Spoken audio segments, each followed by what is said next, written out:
Welcome to Career in Ruins, where this week we are not the best because we kill quickly. We are the best because the crowd love us. Win the crowd and you will win your freedom.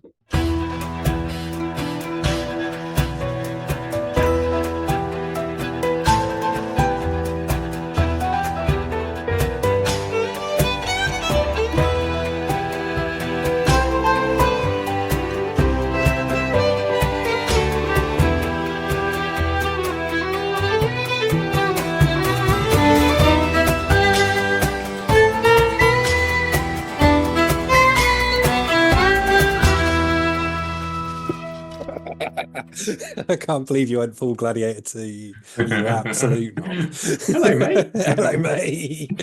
How are you? Yeah, I'm good. I'm taken aback by your Gladiator-based intro. That's a real treat. I wasn't I, expecting I thought I'd set us up that. as we mean to go on. Yeah. So are we starting with last night then? Is that Oh, where we let's are? start with last night. It was a treat, wasn't it? We went to we've never been to the cinema together before, have I we? don't think we've been to cinema, which No. sounds like something we should have done a lot of. We've Yeah, been yeah. crazy golf. Have we been axe throwing? Certainly, plenty of other activities, lots of Mm, arcade activities, but never to the cinema. it was a treat. We should do it more often. It was good, but we saw Gladiator too. Yeah, yeah. I guess we've got to talk about it without any spoilers. We shouldn't give too much away, Yeah, should we? yeah, So yeah, let's yeah, let's focus on the bits we know from the trailer and yeah, some elements of lunacy that yeah, were, yeah. were in the film. I mean, I've got a few things that I already sort of not gripes. I think gripes is the wrong word, but takeaways, key takeaways that are certainly in the trailers and certainly wouldn't spoil anything. Obviously there's some battles, there's individual stories, and I don't think it's saying too much that the start of the film kicks off with a large sort of sea-based assault on a city in an undisclosed location, and it was pretty epic. There's a lot of death, there's lots of fighting, but I've got a question for you. I don't know how clued up you are on mechanics of ships Mhm. and catapults and trebuchets or whatever the That's word easy is. for you to say, Yeah, pal. Trebuchets. that one. There's a part in the film where the ship's assaulting this city from the sea, as they do, and they are firing catapults from the ship. Now, how does I just can't get my head around the mechanics of that? You've got a ship moving, being rowed one way, and then I feel like if you're throwing something out the ship, which would immediately be quite unbalanced because you've got a catapult on it already, would that not project the ship the opposite way? Now, as you know, I have a deep knowledge of ships from my once or twice experiences of throwing up repeatedly on boats with you. Um, One thing I know about boats and one thing I know about ships is they move a lot. They're pretty motionful. It's Yeah. ships and horses, two things I don't really agree with because they seem to have their own agency. Um, I didn't pick up on that actually. I was just enjoying the spectacle of it all. But yeah, As you should have been, yeah. I imagine if you were to fire a catapult the size of the ones they were firing, I at least would be fairly unwell. I feel like the ships would be back at Rome before they knew it. It's like, oh, what's going on? But also they obviously take down the mainsails because it's too choppy, it's too windy. So again, there's a lot of things that I wasn't sure about with that. But sticking to the water-based conundrums as well. There's a battle scene in the Colosseum, which is reenacting an ancient ship-based battle. Is it? Oh, I can't remember which two civilizations they are, the Spartans and the Carthaginians, or something like that. But uh, they flood the Colosseum, and this is linked to historic records. So it's supposedly known that they flooded the Colosseum, but there were sharks in the water, and there's a few questions I have here. One, they're showing the Colosseum being topped up by the aqueducts, so that's fresh water. I'm not sure how sharks in fresh water fare too well. But also, before the film even came out, my colleague sort of saw the advert and was like, Lawrence, you're an expert in archaeology, aren't you? Yeah, yeah. And she's an ecologist. She's like, how would the Romans have caught the sharks and transported them into this place? And I think of all the things, that's probably the easiest thing to do. But it's a reasonable question. But yeah, sharks in spring water, natural water. Thoughts? I'm going to circle back to the sharks in a second. I'm just going to note that I was very worried about spoilers in the beginning, but it seems neither of us can remember any historical facts or details about the film at all beyond the ridiculous elements. So Yes, yeah, we're yeah, on fairly safe ground. yeah.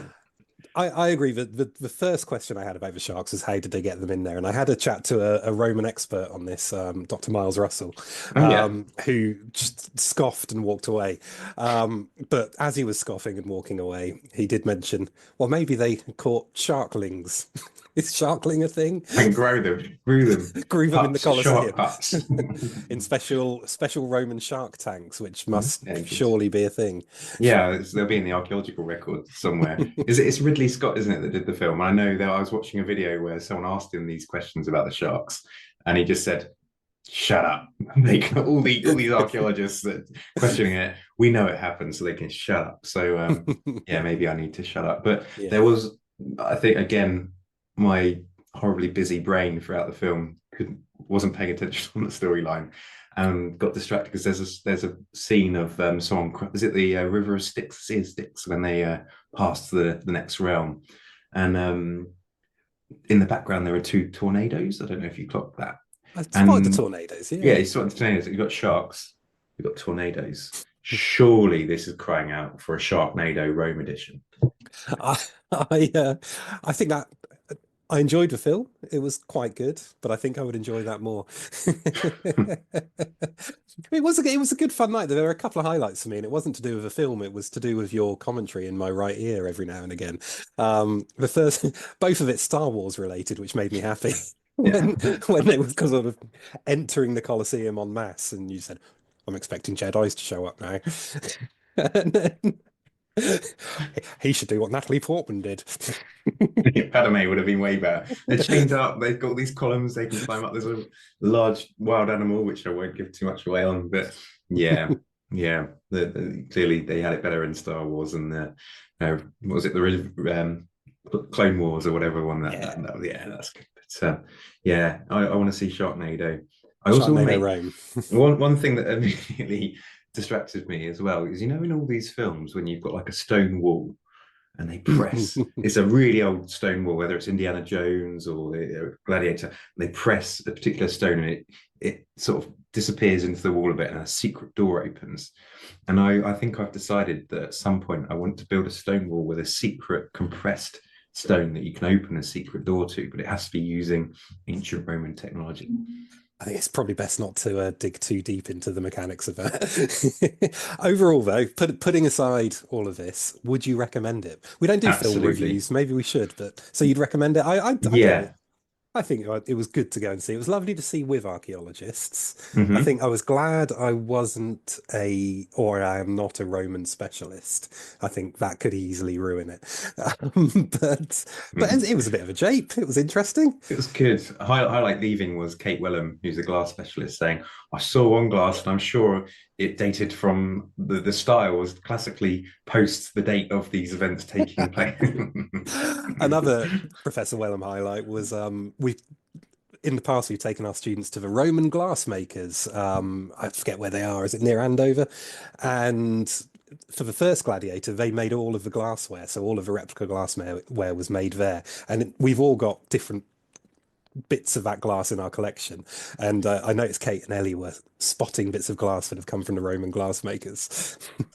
Cool. That's very cool. Yeah, it's a good. I'd say strong start, strong middle. Possibly the last 5-10 minutes a bit weaker, but otherwise, yeah, very enjoyable. There was one gaping plot hole, which I won't go into the detail of, but it ruined both films for me. But I'll save that until more people have seen it. Good. That sounds good. And having seen in the last Indiana Jones film, I was a little bit disappointed that a German bomber didn't appear in the sky and someone shamelessly gunning down Roman centurions for no reason. Shall we stop doing the rest is cinema now and get on with the podcast? Yes. Who have we got this week, Derek? Oh, it's a great week again this week. Today we are joined by Professor Henry Chapman from the University of Birmingham, whose research includes a focus on human-environment interactions within prehistoric landscapes, including wetland landscapes, using techniques like coring, digital modeling.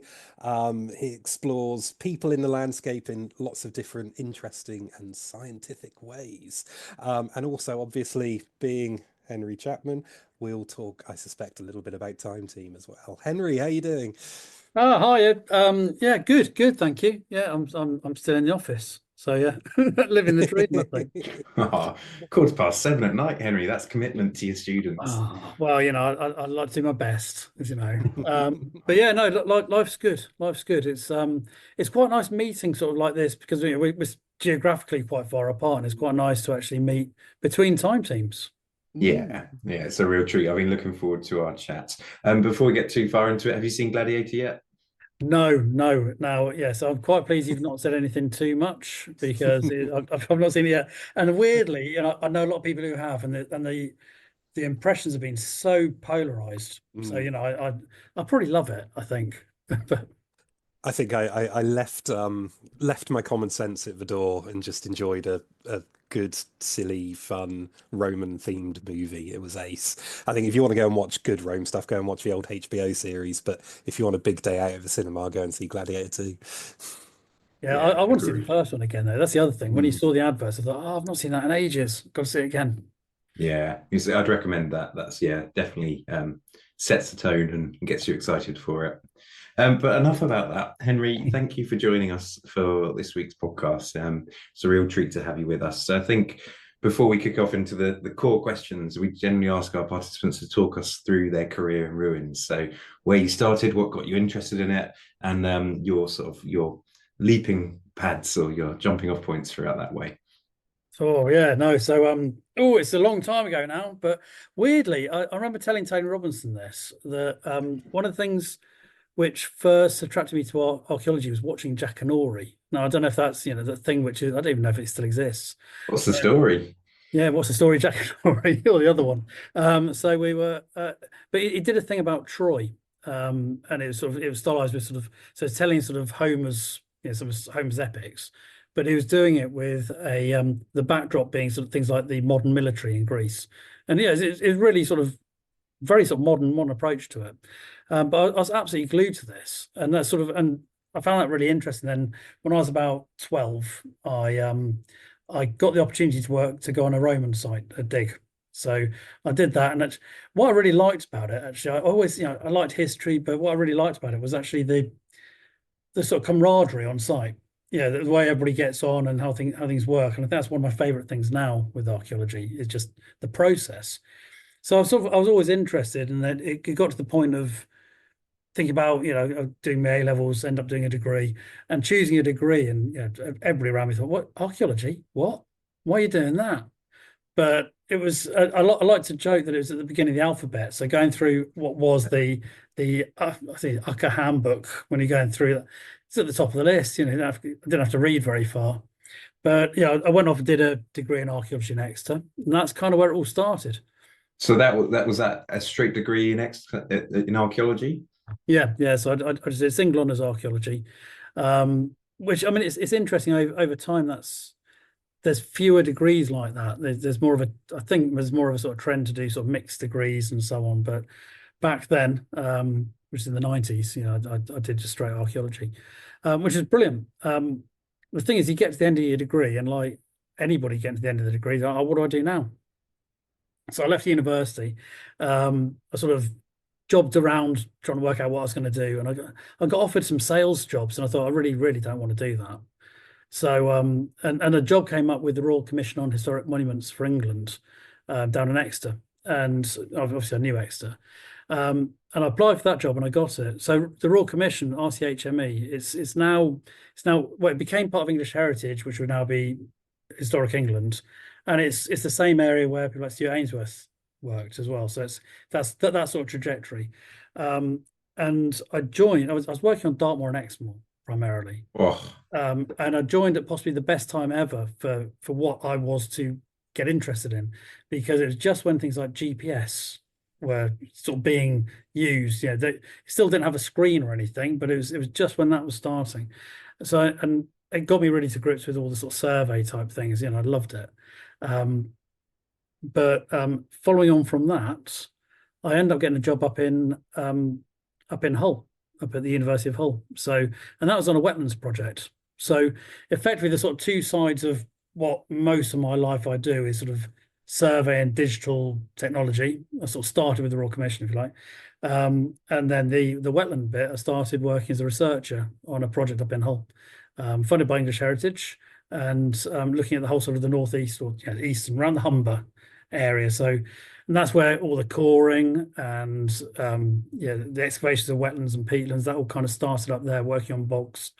And alongside that, because I've got a slightly unusual route that I started working for a university, and I thought, oh, you can do PhDs at universities. So and because I was working, it was inexpensive. So I enrolled to do a PhD, and I focused with that. I focused on GIS, so on digital mapping. So that's so all the things kind of came together, and I've just stayed with all of them since then. So all of those things that you kind of built the foundations of your career, did you go into those jobs wanting to do those things, or was it through those jobs you developed an interest in those areas? It really was through the jobs. It was because to begin, I didn't really I'd had no experience of anything survey wise before the Royal Commission, but as soon as I started doing it, I really liked it. I liked the challenge, and what it's like with those. But GIS wasn't really being used. It's only when I got to Hull that was kind of kicking off. I think, again, in the same way as I was really lucky in the timing when I joined the Royal Commission, that GPS and things were just starting.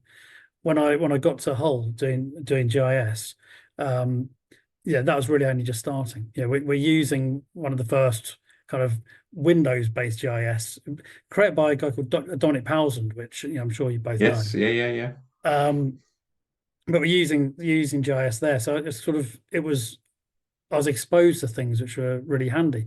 And the other thing about Hull, I was working in a geography department, so the things like spatial technologies and all of that was kind of something which they were really developing. So I was sort of in that context as an archaeologist, surrounded by a lot of geographers, doing things like environmental science, digital computing. So yeah, I mean, it's an interesting. I've never really thought about that, Derek. But yeah, I think it was through exposure. I just luckily happened across things which I really liked, then never let go. So the work in Hull, what were your specific questions for that? Were you looking for? It was a big project. It's based around the I suppose, I mean, nowadays we frame it in climate, but it's the area around the Humber. If you ever go around there, Hull to the north or going south towards Gainsborough, it's incredibly flat. It's a very sort of low-lying landscape, and it used to be at the end of the last ice age, it was a huge lake, which then sort of gradually infills and cut rivers through it. But it's a big old wetland. And the thing with that, like many other wetlands, like the Fens and various other places, is that because of agricultural drainage and climate and various other factors, these areas are drying out. And they have been for quite some time. So the project started with basically English Heritage had been funding projects across the country to try and effectively find out what sites were there. Because the other problem with wetlands is that you can't find them very easily. You can't find sites very easily. Even things like geophysics, which I know we rely on so much from Time Team, is it doesn't work very well when you've got a high water table. Most of the methods don't. So, and things like aerial photography, which we'd use, don't really work. So if you can, how else do you do it? So we're using methods like field walking, like sort of targeted excavation, a lot of survey, to identify sites and then assess their preservation. And so it's kind of trying to understand the impacts of farming, climate, and so on. What was left in terms of what was still preserved, because as it dries out, all that wet preservation goes or diminishes, and then trying to do what we could with what was left. So it's kind of a rescue archaeology, but where the actual threat to it is something very, very big. And so you did your PhD while you were doing that. So that was presumably part-time. Yeah. And how did you find doing a part-time PhD alongside a full-time job? It's horrible, isn't it? Yeah. It's I found because it wasn't very related to my actual work. for most of the time. So I went through a stage where I did loads of it. So I spent several months where I just did it every night, and then I'd have like a year off, or 6 months off, and then I come back to it, and it came together in the last year, and most of it went in there. But luckily I'd done all my bits of field work in the earlier bits, which I sort of got excited by, because I was using a lot of survey data and that kind of thing. So it was actually all right, and it was a huge sense of achievement, frankly, to focus on. It's also nice to have a project. It's nice to have something which you can keep on going back to. You hate it and you love it. It's, you know what it's like. It's a weird sort of love-hate kind of can't leave it alone relationship.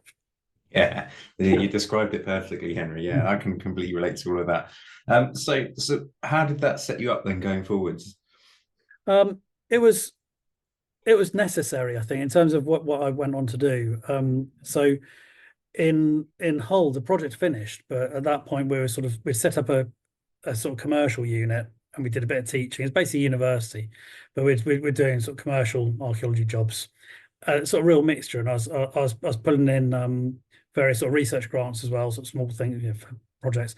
So I sort of had a real mosaic of, I covered my funding, covered my salary through loads of different sources. So probably about half and half commercial work and research, with a little bit of teaching occasionally. And actually having a PhD within that environment is kind of necessary. Particularly if you're doing the teaching and trying to do that. We brought on board a new master's program, although we weren't lecturers, so we're sort of working within that environment. But also, I mean, it's in many ways within universities, it's kind of a thing which you just have to have now. But more importantly than that, it really got me to understand, or be able to write a long piece of work, to actually be able to do research and understand this is really nerdy, but to understand those relationships between actually having a question you want to answer, really devising a method to do it, being systematic, going through that method, understanding what the results mean, being the PhD also means that you're very much aware of what's been done in that sort of research. You've read a lot, so there's a reason why these things are kind of important. And I think that really sets you in good grounding. And it's weird, I don't know about you, but I didn't think of that side of it when I was doing a PhD. It was kind of, I wanted to get the project done, and I wanted to finish, I wanted to be successful with it. But you don't realize actually how much knowledge and experience you build up on the way until afterwards, really. Sort of, it's almost accidental. Oh no, I'd completely agree with that. And that sort of transferable skills of that methodological process driven sort of approach to work is really valuable outside of that PhD, I certainly find. I think it did destroy me a little bit, because I just got used to working evenings and weekends, and I haven't really stopped. But you're not at Hull now. You're at University of Birmingham. So how did that? What was the transition from there to where you are now? It was a weird one. So I worked for many years in Hull on that sort of mixed kind of basis, and I started sort of publishing and writing a lot of stuff, and it was a chance conversation, really. It was a mixture of conversations. Some of those started on Time Team, weirdly enough, and those were with, I was talking to Chris Gaffney. So and Chris's brother is Vince Gaffney, who at the time was in Birmingham. So I've been talking about Birmingham and what was going on there, and in the end I got a job. Actually, the two of us, a colleague of mine, Ben Geary, the two of us got jobs in Birmingham, working in the old field unit. So the Birmingham used to have an archaeology field unit, commercial unit, based in the university, originally called Bufal. Then it became Birmingham Archaeology. So I ended up working as a project manager within the unit, and particularly sort of heading up the sort of digital team ultimately. So and that was good, because not only was I doing a lot of digital technology, a lot of survey, geophysics, all those sorts of things, but I was also able to start running the student training excavations as well. So and a lot of the way that the unit was split up was basically I ended up running the digital bit, which actually it was all Vince Gaffney's kind of baby. He'd created and everything else. I was sort of just holding on to it while he's being a academic. But another element, there's a digging sort of team, and then the third element was an environmental team, and the environmental team was working a lot in peatlands, and so straining excavations was really good and really good fun. We had some very, very nice times. You mentioned there that it was Time Team that got you some of those links and some of those opportunities. So presumably Time Team kind of punctuated quite a lot of your career over the years. So how did you first get involved with it? Yeah, so it started when I was in Hull, and it's just after I finished my PhD. And it was the weirdest thing. There I was at work, and I got a phone call, and it was Stuart. And I knew of Stuart, obviously I watched Time Team, but I knew of him anyway because of the Royal Commission. And so he phoned me up and said, "Yeah, have you heard of Time Team?" I went, "Yeah," and he said, "Would you be interested in joining?" So I went and had a chat with the producers, and there I was. So my first site was at Vauxhall in London, on a Bronze Age, possible sort of bridge jetty kind of structure. So we're kind of straight into wetlands as well, which is great. But yeah, so it was one of those really unexpected phone calls out of the blue. Would you like to do it? Yeah, I've got to do that. And then that went on to I was doing it about 10 years in the old format, and that was an average of 13 shows a year, plus specials, which might be one or two specials. So that was kind of, and it sort of went between something like March and I don't know, August, something like that. It's with a bit of a gap for the summer.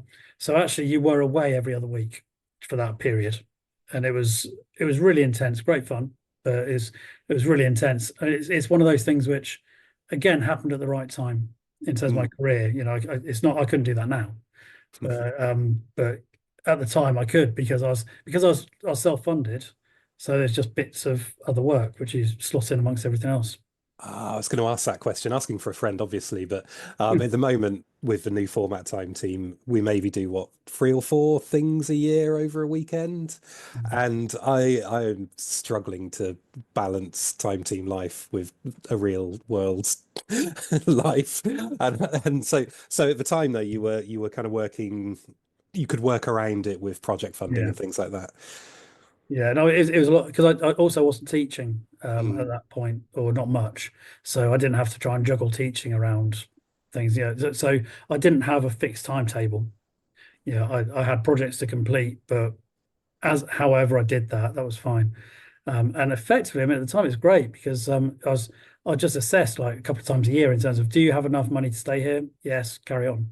So it was very straightforward. Yeah, and I guess that that PhD training of being able to work a PhD around a job and focus on the outcomes rather than the timetable probably fed into that as well. Yeah, no, I'm sure you're right. I mean, it's I have a weird ability just to be able to focus. I can't multitask at all, but as long as I know what I'm doing, I can focus on one thing, and so I can almost ignore the fact that something else is collapsing while I'm. So yeah, I don't know. I think that helps.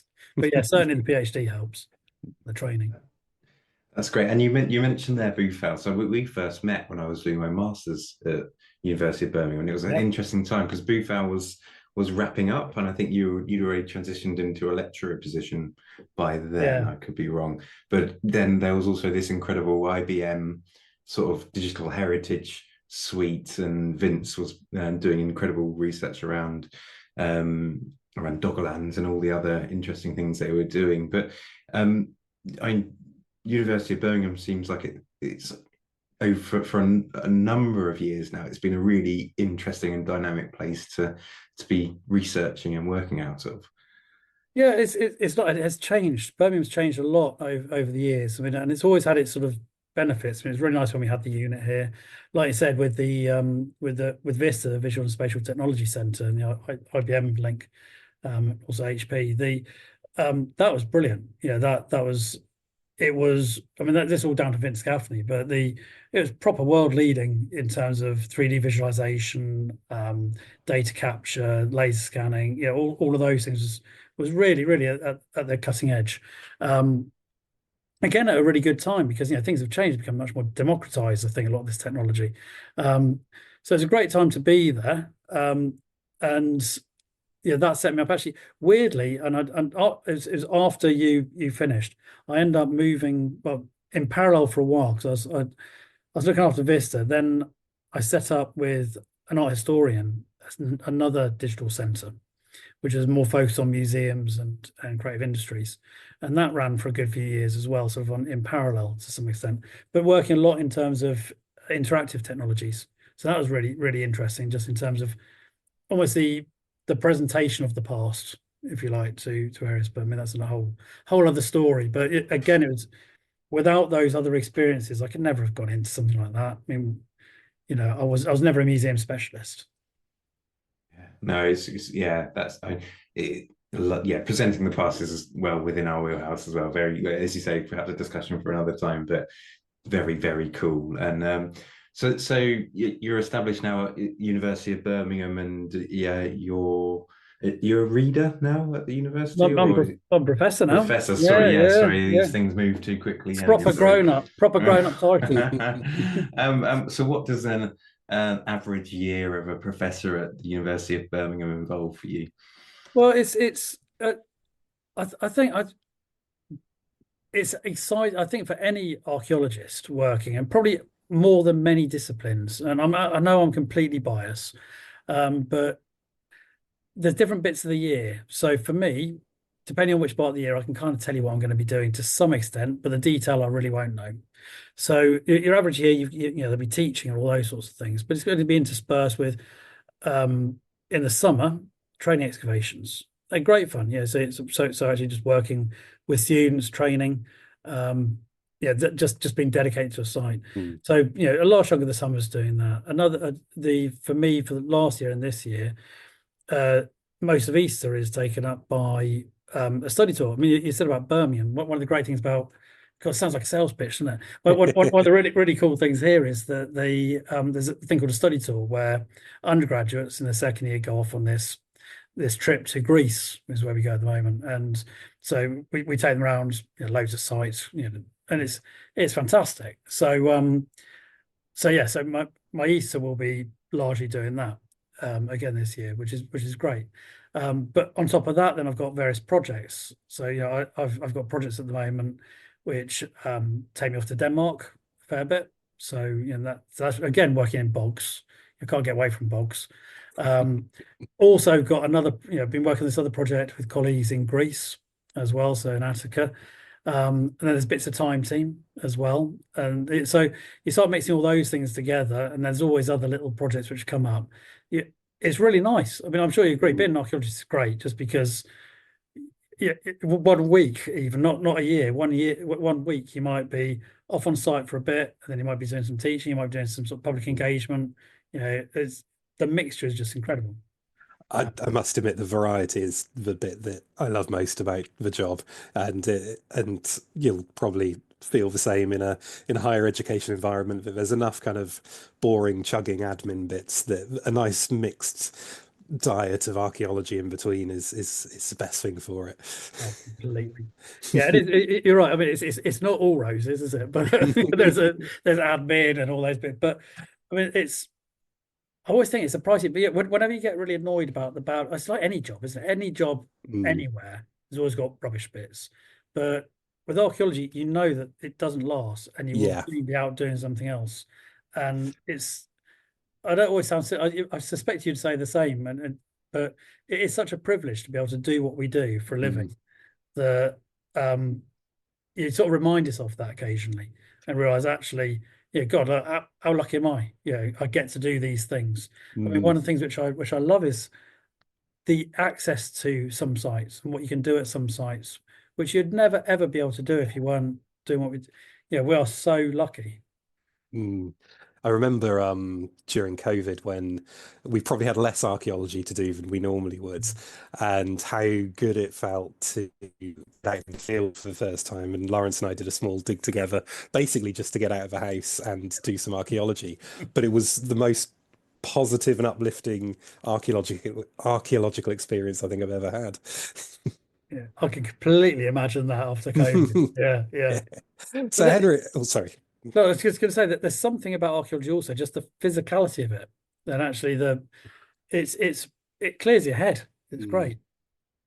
Yeah, outside physical effort, it's just great. Be an archaeologist, everyone. Speaking of being an archaeologist, though, Henry, if you were to give advice to people just starting out, maybe thinking of going to study or finishing uni about building a career in archaeology, what would you tell them?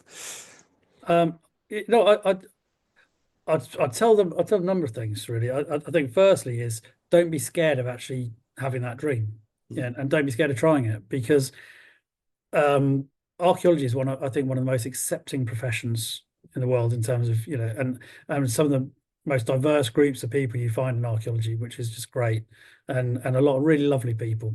Yeah, whichever sort of area of archaeology you go into, and that includes sort of the student body. They always, to my mind, they always seem somehow different to a lot of the other students in terms of they don't have the edge like many students.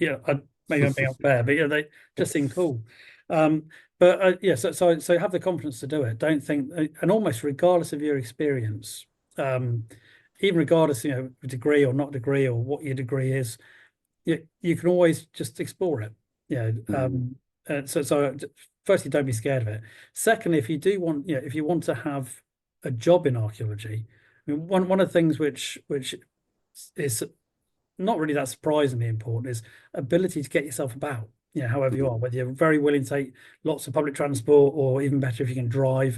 Those sorts of things really help a career because, well, a lot of the place we go to, you can't really get to unless you can do that. mm, Um, but my biggest advice is, just don't don't even imagine that you couldn't be an archaeologist. mm. Yeah, of course you can. And there are so many paths in archaeology, so many different types of jobs that whatever your interests are, you will find your right area. Good advice, and I think but this very podcast can attest to that because how many episodes have we had now, Lawrence? We must be We're on getting up there. 52, I think, something like So that. Yeah. that's 52 episodes, and I don't think we've had two careers that are the same just yet. So there's lots of different archaeologies out there for everyone. So going back to your career a bit, Henry, I'm going to ask you one of our burning questions now. Um, Throughout your career, you've done a load of stuff and really genuinely interesting things. But is there a project you're particularly proud of in that career? Yeah, it's a bit of a weird one in many ways. So the stuff I'm most proud of is actually um, being within bogs, perhaps not surprisingly.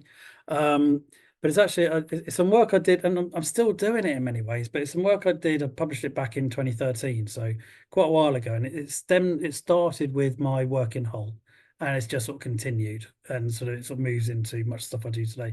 But that was a project working with Ben Geary, who's an archaeologist in Cork, um, about trying to understand peat bogs and their relationship with people. Okay, that sounds a bit odd, but the reason why this is important is that peat bogs, particularly lowland peat bogs, they preserve things really, really well. Preserve organic material, not so wood, even bodies sometimes, but they are very, very dynamic, and so at different periods, the nature of that landscape, the actual spread of the peat within that land, they change a huge amount. So the problem was, if you're trying to understand the archaeology of an environment like that, how do you do it? You can't sort of just look at the landscape and interpret it. You can't do sort of a Stewart kind of approach. Um, so you have to kind of model it. So these environments completely fitted what I like doing. I like doing the digital modeling and all that kind of stuff, like working in wetlands. And so this project was actually basically trying to model a couple of these bogs in relation to the archaeology and try and find ways around it. And it was just the actual product worked. I think that's one of the things which was really nice. We actually got a model which made sense, mapped all the radiocarbon dates. So I think that's probably the thing I'm most proud of. And I think the reason why, so evidence of that, I'm still doing it. I'm now doing the same thing in Denmark, and with bog bodies, and so that thing, I think that moment, I remember we went for a writing retreat. We went away, and we're trying to understand how bogs work. So and sort of in sort of the actual terms we were talking, I was going to say in basic terms, we were talking in these really basic terms. We couldn't understand why things weren't matching up. And so having this discussion, I said, well, these aren't getting wet because the water's rising, the groundwater. It's not, so the water's not coming from below, and it doesn't seem to match water coming from the side, from the river. And we had one of these sort of genius moments. It doesn't make sense. It doesn't make sense. And Ben said, well, if it doesn't come from below, it doesn't come from the side. There's only one other place it can come from. So we started modeling rainfall, and it turned out to be the answer. But it's just, those great moments where you just think, direction. I love that. I mean, not least, it sounds like it's just brought in all the skills and experiences that you previously mentioned in this episode in terms of GIS, spatial analysis, but also the word you talked about them being dynamic. And I think dynamism is so key to keeping archaeological questions and interests interesting. I anything that involves I mean, landscape is the most dynamic thing you can look at, isn't it? But I could be upsetting a lot of people by this statement, but I'd hazard to guess that looking at flints isn't particularly going to be hugely dynamic. But yeah, this idea of multiple influences outrageous, sure. Outrageous. I stand by it. But yeah, the environmental influences and human influences and cultural and even, well, this is where the flints come into, but engineering influence and developments. But yeah, that the unknown, the taking into account all the different the things that are changing that environment to allow you to then try and work out what on earth is going on. It really is like a big puzzle. It's sort of, I joke about it, but it's kind of, you've got little fragments of information, and to my mind, I think you're completely right, Lawrence. It just, the landscape is kind of, you can think about sites and the little point, it's like little dots on a map. But if you start thinking of the landscape, it's the whole thing. And that whole thing, like I said, changes through time. It's used in different ways. It means different things to different people at different times. Climate can change, etc. So yeah, trying to put all that together. But this is also what I love with archaeology. You end up working in big teams. I work with loads of people, at the moment in all over the place in terms of just trying to find ways to do this. I've been working with some great things like trying to model pollen. So a colleague in Coventry, Michelle Farrell, has been doing sort of land cover, just where trees were and stuff like that. Just adds to that understanding, is just trying to piece all these things together. It's a spatial and temporal jigsaw puzzle, 3D jigsaw puzzle. I love it. Nicely put it. That's great. I think that's something that you absolutely should be proud of. But what about envy, Henry? What have you seen that other people have done that you've gone, whoa, that's pretty good? I completely suffer envy whenever I see anything. I think, oh, I want to do that now. I'm so taken by it.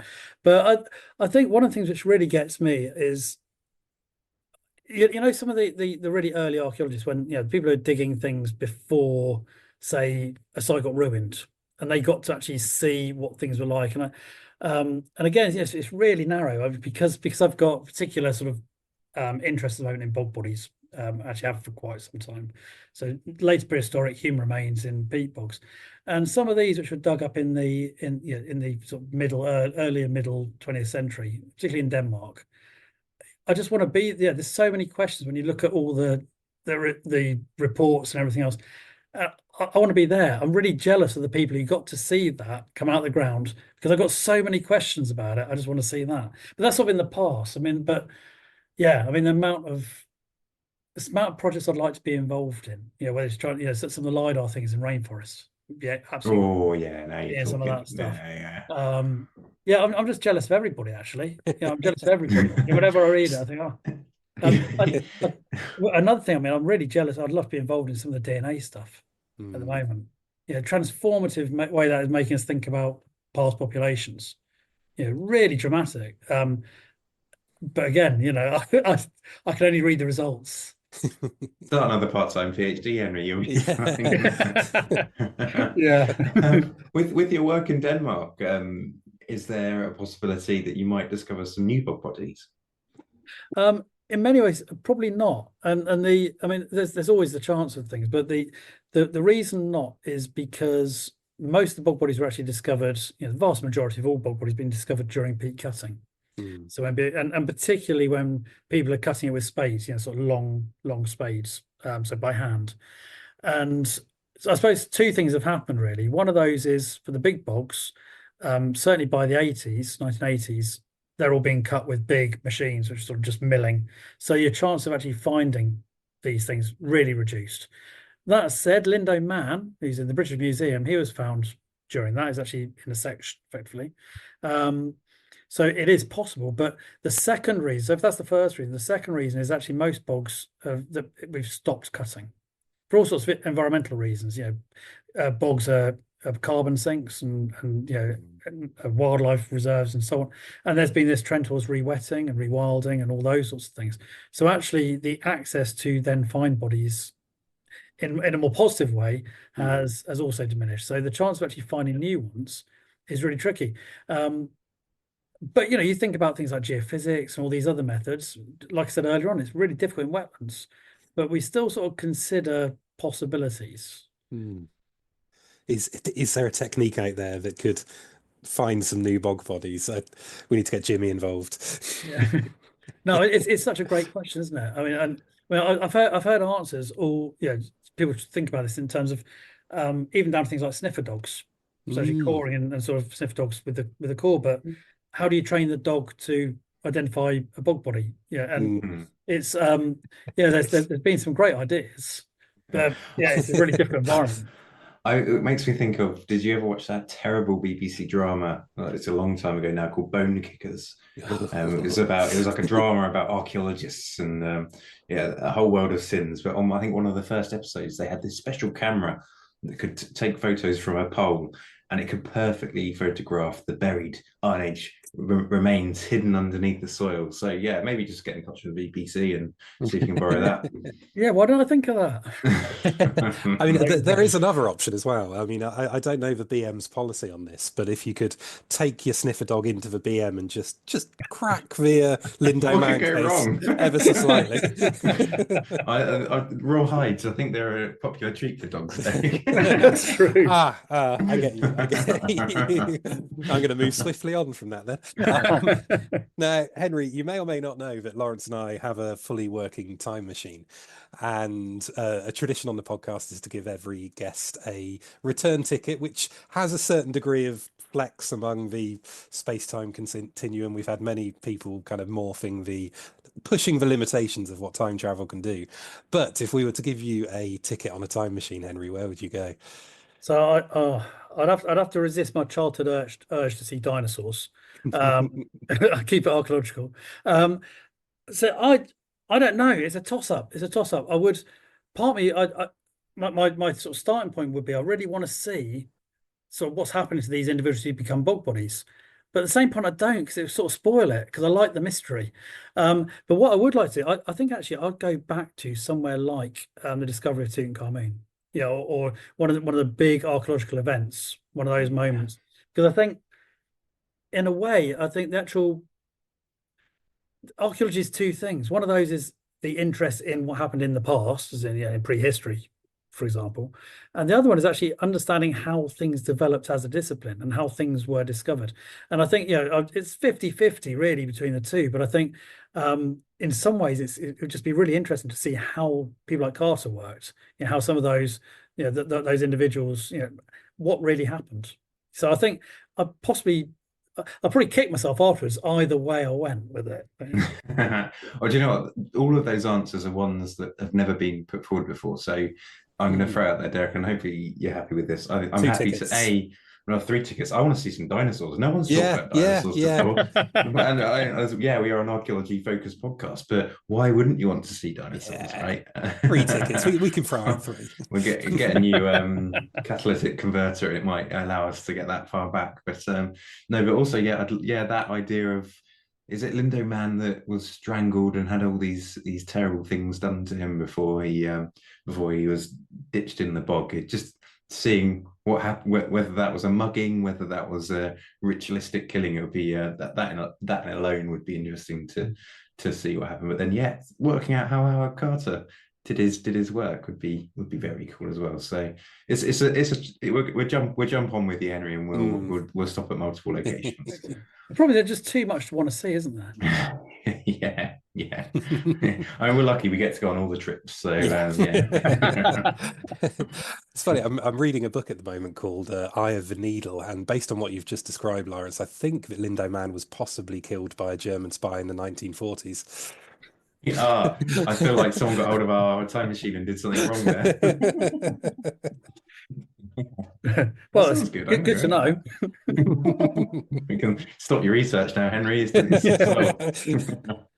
Oh, Henry, thank you so much for your time this evening. We know you're really, really busy, so really appreciate you joining us and sharing your really, really interesting career in ruins. And yeah, look forward to catching up with you in a field that's hopefully not too damp soon. Absolutely, and hope not too soon, not too soon, not too far away. But, it's great. It's great to see you both, and and also in a different context. So yeah. Thank you for having me on. No, it's been a pleasure, and thank you everyone for listening. Thank you as ever for our amazing patrons. If you like what you listen to, if you feel like sponsoring us and helping to support hosting of the website and the podcast so we can keep going into the future, anything would be really appreciated. But for now, Derek, loved your song last week, a little weaving in of the theme tune. Yeah. That was nice. Oh yeah. And I've got another one for you now. Excellent. Voices echo through the air, Derek and Lawrence, a passionate pair. From trenches deep to ancient halls, they chase the whispers history calls. Artifacts buried, stories untold, fragments of lives both young and old. From Viking ships to Neolithic stones, they bring to life what time disowns. With dust on their boots and fire in their hearts, they piece together the broken parts. Experts join to share their views on ruins, relics, and ancient clues. Career in ruins, they smile and say, uncovering the past day by day. Through mud and soil, they seek the light, turning lost ages into insight. It's just another day in the office. It's just another day in the life. Parker Pearson takes the stage, a scholar whose wisdom defies the age. He speaks of Stonehenge secrets revealed and ancient mysteries long concealed. From PPG 16 to planning schemes, policies shaping archaeologists' dreams. Denmark's treasures, the UK's moors, archaeology opens unseen doors. Through maps and tools, they seek the past to understand how long it lasts. Commercial meets the academic quest, bringing together the very best. Career in ruins, they smile and say, uncovering the past day by day. Through mud and soil, they seek the light, turning lost ages into insight. It's just another day in the office. It's just another day in the life. We walk in footsteps of those long gone to understand how long it lasts. Commercial meets the academic quest, bringing together the very best. Career in ruins, they smile and say, uncovering the past day by day. Through mud and soil, they seek the light, turning lost ages into insight. It's just another day in the office. It's just another day in the life. We walk in footsteps of those long gone, piecing together what went wrong. Each trench we dig, each clue we find, reveals the threads that bind mankind. It's more than dirt, it's a sacred art, a story of lives, of beating hearts. From pots to bones, the past speaks true, and every relic tells what it knew.